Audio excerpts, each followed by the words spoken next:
DNA is like an instruction manual on making proteins, but the protein factory you need to get to is too far away.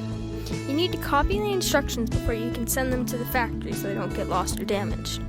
The process of making a copy is called transcription. It takes place in the nucleolus, a part of the nucleus. Parts of DNA's double helix structure are pulled apart by RNA polymerase, and RNA nucleotides are put in the correct sequence so that they match with the DNA.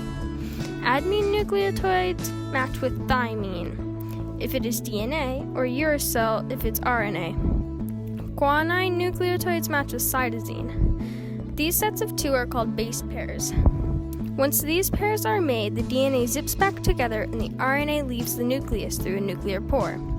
Once the mRNA is out of the nucleus, it looks for a ribosome. A ribosome is an organelle that makes protein.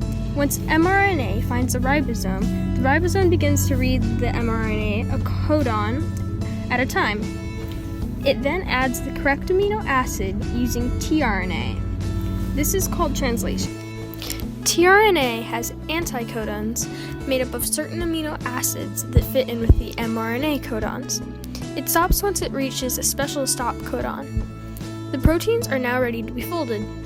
This process makes the proteins the DNA or instructions showed without ever having to move the fragile DNA out of the nucleus.